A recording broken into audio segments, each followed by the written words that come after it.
Last month we held a giveaway for the Travis Scott Jumpman Jacks, and the lucky winner just picked them up. If you missed it, wipe them tears because we got a brand new one. This time it's gonna be a little bit different. We're giving you the choice between two fire options. You can either choose the J Balvin Rio 3s or the Bread Force and Industrial Blue 4s, all in your size if you win. To enter, it's super simple. All you gotta do is subscribe to the channel and drop a comment on which option you would pick. This giveaway is gonna run through the entire month of June. Good luck, everyone. These are some of the most expensive Jordan 1s to retail ever, coming in at almost $1,000. Before we get into the video and how this happened, would you ever pay that much retail on a Jordan sneaker? Personally, I would, but it has to be on the right sneaker.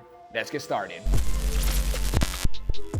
Now let's get into how we got these shoes before they released and why they look like this. Winona Kicks did a wear test for the past 30 days, and during the end of his wear test, he got caught in some mud riding his electric bike. He hit us up to use our mail-in cleaning service, so I'm gonna hook my boy up with the white glove treatment because Charlie and these shoes deserve the best. To get it started, I'm gonna work on the right shoe only for before and after purposes. The left shoe will be taken care of later.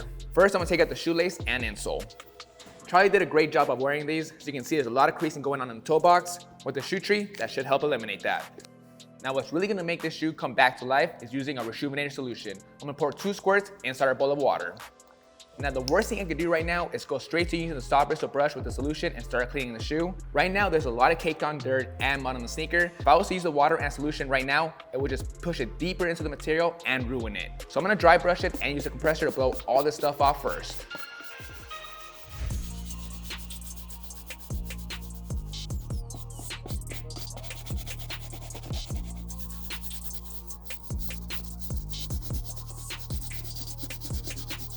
Medium bristle brush did a good job on the uppers. Now for the midsoles and soles, I'm gonna use a stiff bristle brush.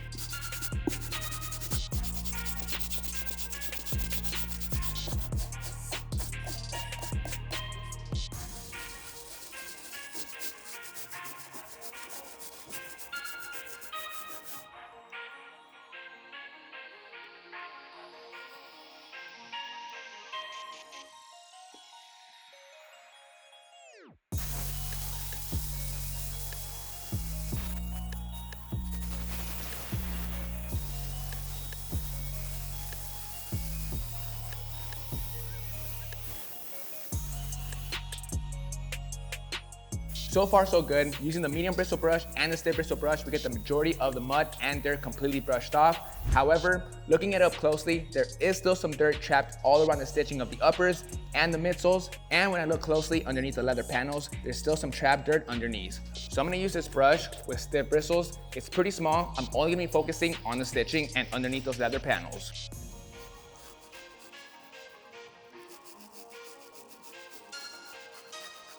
Good to go using the dry brush method and the compressor. Next, I'm gonna use some rejuvenator wipes. I wanna go in and remove as much of the dirt that's on the leather as possible. That way, when I use a soft bristle brush and solution, I don't brush on the dirty water onto the white stitching.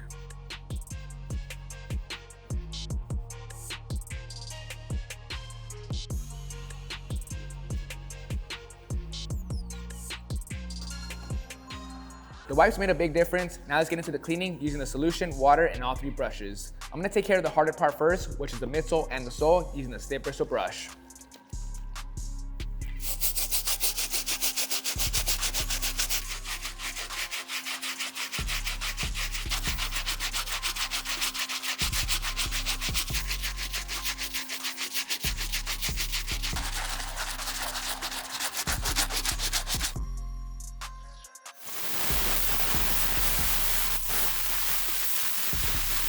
I spend a lot of time on the midsole and the sole. It's back to white, especially that stitching. I also got a clean new mat, fresh water and solution. Let's keep it moving. For the uppers, I'm only gonna be using the soft bristle brush. I'm gonna brush in a nice circular motion all around. Really my focus is getting that stitching all cleaned up. As I go, I'm gonna be patting it down dry so I don't oversaturate the leather.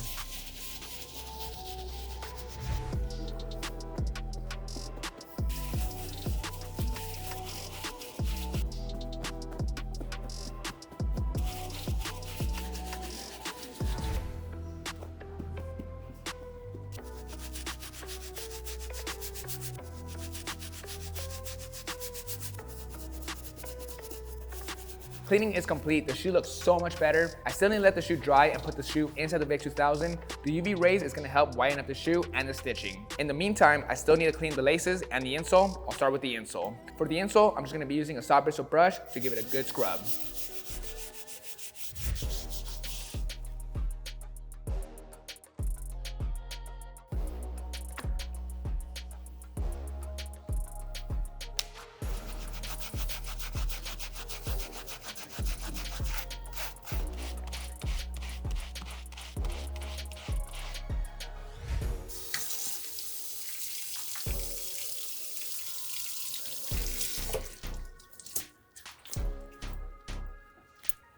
cleaning is complete. I'm really happy with how the shoe turned out. No issues at all. The shoe is still a little bit damp, but that's okay. The next step is putting the shoe inside the Vick 2000. I want to get the shoe as white as possible, and the UV rays should help out with that. Plus, it gets a little warm in there, so it should help out with the drying.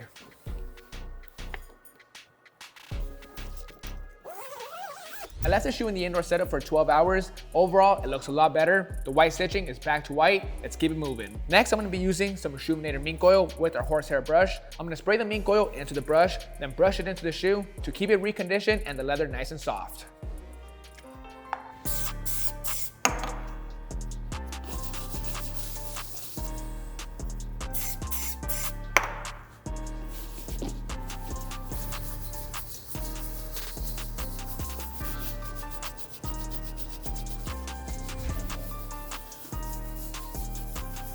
We're done with the shoe, got the lace all cleaned up. Before I lace it up, as is, it's pretty wrinkled, so I'm gonna use a small iron to get it nice and flat.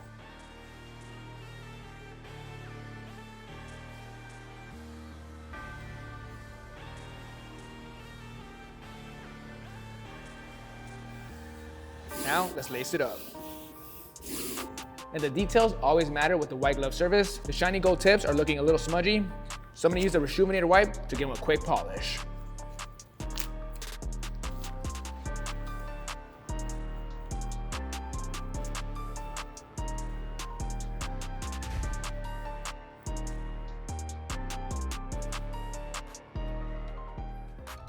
Alright guys, that's gonna bring us to an end on these 1985 Wings Phantom Jordan 1 cleaning. Winona kicks almost wore these down to the ground, but now they look almost brand new again. There was 2 goals during this cleaning. One, to get them back to looking brand new and as white as possible, and not ruining the beautiful delicate leather on these sneakers. During the cleaning, I did a lot of dry brushing and compressor before I even used solution or water on the sneakers. I even gave the leather a good wipe down using Reshoevn8r wipes before I used a brush and solution as well. The hardest part about this cleaning was getting the stitching on the uppers and the midsoles back to white. Originally, they were caked on with dirt and mud for several days. It was in there really good. But after spending a lot of time in that area and using the right tools, we literally got them back to brand new white. The shoe trees also played a big factor. As you can see, on the after compared to the before, it's back to its original shape.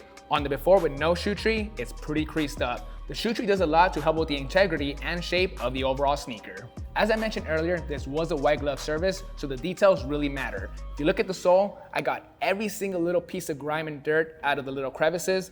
Those details matter. On the uppers, I ironed the laces to get that nice, beautiful flat look, and the lace tips got a nice polish. That's something you can expect from us anytime you get the white glove service from Reshoevn8r. You can find all our products at Reshoevn8r.com. Use my promo code down below to save some money. Now I gotta get to work on the second shoe. Charlie's expecting good results. This is Vic Almighty. I'll catch you guys on Monday. See you guys.